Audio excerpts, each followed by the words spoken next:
Voilà, ma bobine de Tesla que vous avez pu voir dans mes autres vidéos. Aujourd'hui, on va faire un petit test intéressant pour voir quelle est la puissance minimum pour ioniser l'air ambiant, donc à la sortie de la bobine. Pour ça, j'ai branché un milliampère-mètre en série avec la sortie du variac, donc l'arrivée de la haute tension dans la bobine. Alors c'est parti. Donc on va monter doucement.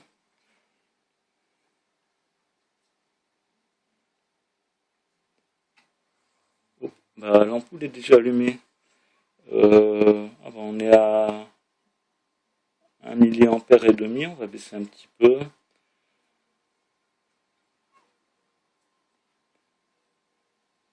Essayer de le stabiliser à 1 milliampère. Voilà. Allez, là c'est bon, 1 milliampère.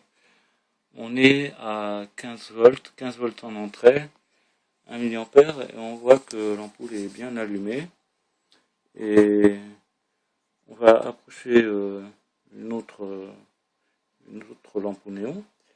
Et on voit que à son tour, elle s'allume bien, même sans toucher le fil de la petite ampoule, ce qui montre bien l'ionisation de l'air ambiant.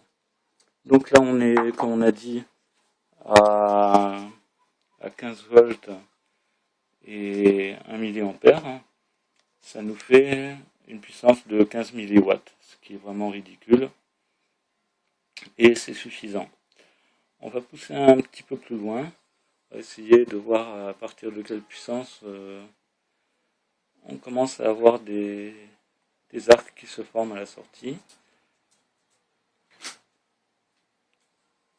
Là on est à 3 milliampères. On continue à monter doucement. 4 milliampères. Ah, là c'est mon téléphone qui aime pas trop le champ électrique autour de l'appareil. Il zoome tout seul. C'est pas grave, à la limite ça nous arrange.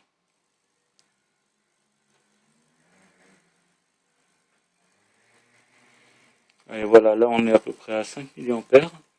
Et on commence à avoir des arcs qui se forment à la sortie de la bobine.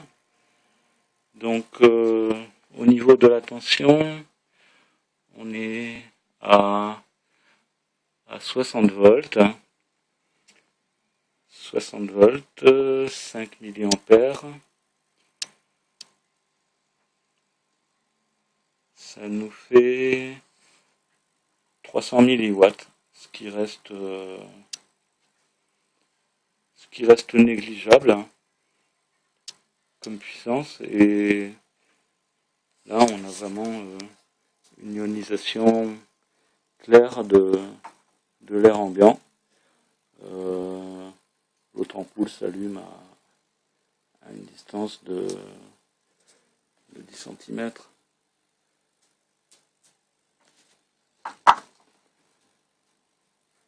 Voilà, donc on peut dire que ça commence à 15 milliampères. À 300 milliampères, on a déjà les arcs qui se forment. Donc on voit qu'avec des puissances très faibles, on peut ioniser l'air ambiant. Merci, c'est tout.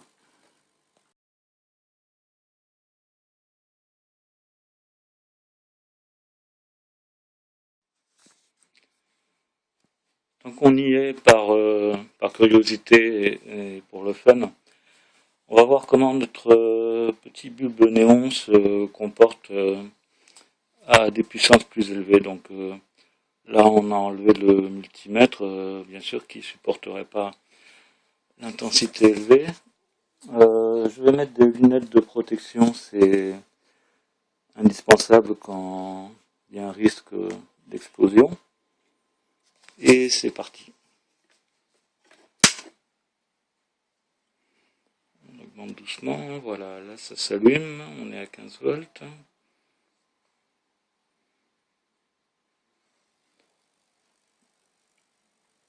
On a les premiers arcs qui sont tout petits, mais on peut les voir. Et le téléphone les voit aussi. J'enlève le zoom. Là, on est à 50 volts. Allez, on va pousser un peu.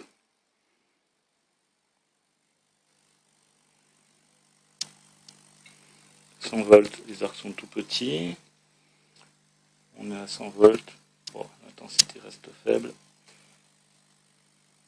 Bon, ça supporte bien, ça éclaire bien. Allez, on monte encore. 150 volts, on commence à avoir des beaux arcs. L'intensité commence à monter un peu. Ça résiste, hein. Là, par contre, les fils contiennent probablement du fer, vu la façon dont ça fond. On va pousser plus loin. 200 volts.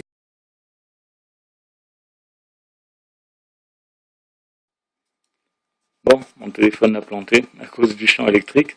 On va quand même essayer d'aller jusqu'au bout. Allez, c'est reparti. On monte à fond. Voilà, là on est à 250 volts en entrée. Ça tient bon, hein.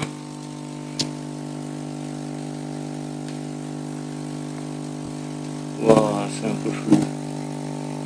Enfin, 250 volts, 10 ampères. Si ça pouvait faire la mise au point, ce serait sympa, mais ça ne veut pas.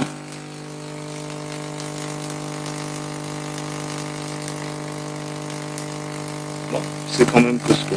Merci d'avoir regardé.